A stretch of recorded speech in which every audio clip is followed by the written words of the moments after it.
बड़े भाई से न मिलकर तीसरे भाई से मिलने क्यों आया होगा, क्योंकि सभी की संदेह भरी निगाहें अजीत नारंग पर जा टिकी थी। अजीत, क्या इस मामले का तुमसे कोई लेना देना है? क्या तुमने किसी भी तरह से रायजादा ग्रुप को ठेस पहुंचाई है? क्या मजाक है? आखिर नारंग ग्रुप का कोई भी शख्स रायजादा ग्रुप जैसे ताकतवर बिजनेस टाइकून से टकराने की हिम्मत कैसे कर सकता है? रायजादा ग्रुप के एक इशारे पर सारा नारंग ग्रुप एक चुटकी में दिवालिया हो जाएगा। तो फिर मैं कैसे? अजीत नारंग ने जल्दी से उनके साथ सभी संबंधों से इनकार कर दिया। हम जल्दी ही पता लगा लेंगे।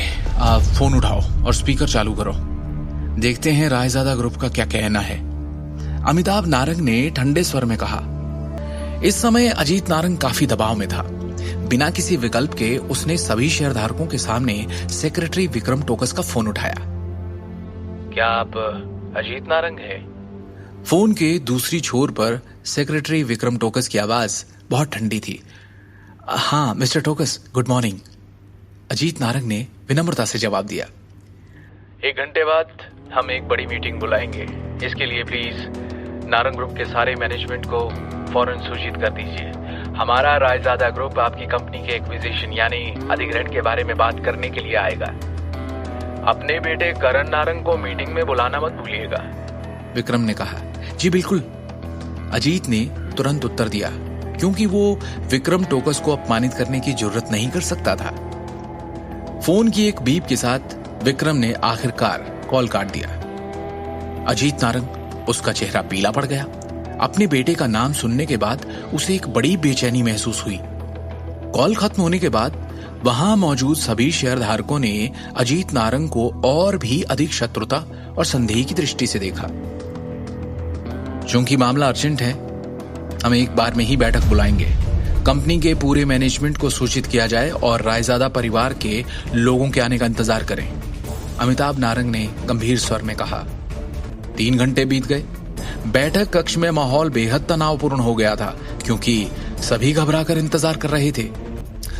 मिस्टर नारंग, क्या हमें फोन नहीं करना चाहिए? वो आ भी रहे हैं कि नहीं?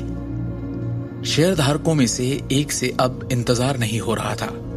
अनुभव था ही इतना कष्टदायक। हम केवल इंतजार कर सकते हैं। आखिरकार हमारे ग्रुप की जीवन रेखा पहले से ही रायजादा परिवार के हाथों में है, अमिताभ ने गंभीरता से कहा। इसी दौरान एक युवक अचानक अपनी बिजनेस टीम और 2 अन्य वकीलों के साथ बैठक में चला गया। सब लोग मुझे अपना परिचय दें। मैं रायजादा ग्रुप के नारंग ग्रुप एक्विजिशन का इंचार्ज हूं, सेक्रेटरी विक्रम टोकस ने गंभीर अभिव्यक्ति के साथ कहा। और हां, मैं नारंग ज्वेलरी ग्रुप का नया चेयरमैन भी हूं। डायरेक्टर अमिताभ नारंग की जगह कॉरपोरेशन के मामले अब मैं संभालूंगा। इतना कहने के बाद सेक्रेटरी टोकस ने चेयरमैन की कुर्सी खोल दी और बोल्ड अंदाज में बैठ गया। भवानी नारंग के निधन के बाद से नारंग ग्रुप के चेयरमैन का पद खाली था। यहां तक कि अमिताभ और अजीत नारंग ने भी खुद को डायरेक्टर के पद तक ही रखा। ये नजारा देखकर नारंग परिवार के सभी सदस्यों के चेहरे पर घृणा आ गई, पर वो चुप रहे, क्योंकि वो रायजादा ग्रुप को नाराज नहीं करना चाहते। सेक्रेटरी टोकस परिवार के सभी लोगों के हाव भाव देखकर मुस्कुराया और बोला, आगे बढ़ने से पहले ऐसा लगता है आप सब में काफी लोगों की समझ में नहीं आया कि अभी स्थिति एग्जैक्टली है क्या।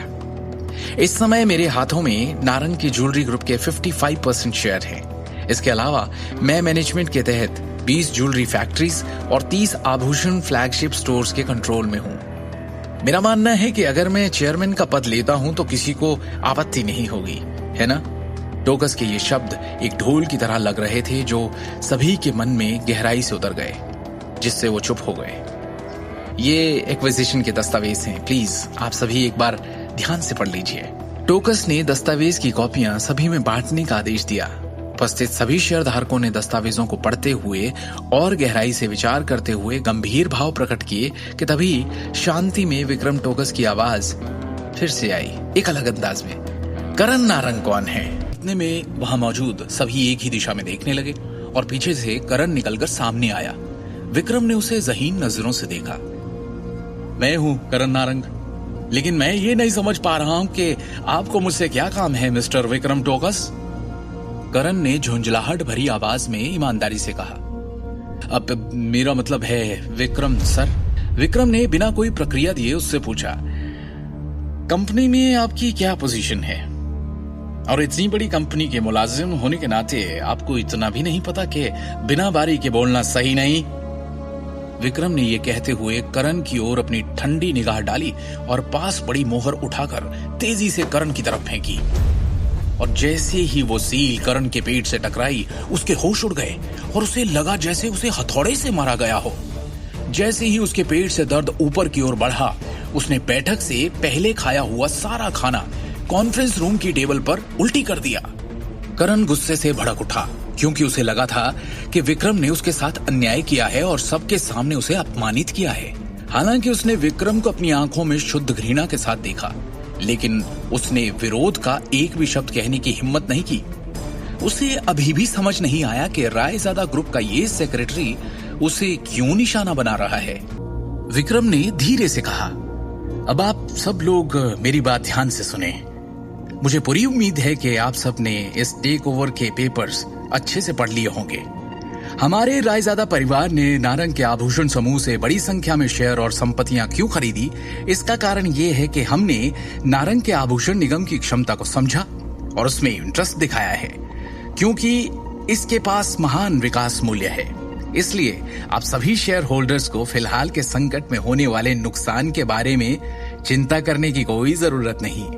हमारी टीम की व्यावसायिकता कंपनी को अधिक लाभ मूल्य बनाने की ओर ले जाएगी। सभी शेयरधारकों को केवल उस प्रणाली का सख्ती से पालन करने की आवश्यकता है जिसे मैंने संशोधित किया है और इसे पूरा किया है। भविष्य में हमारा व्यवसाय निश्चित रूप से अधिक ऊंचाई तक बढ़ेगा, पहले से कहीं ज्यादा। उपस्थित 20 से अधिक शेयर होल्डर्स ने सहमति में अपना सिर हिलाया।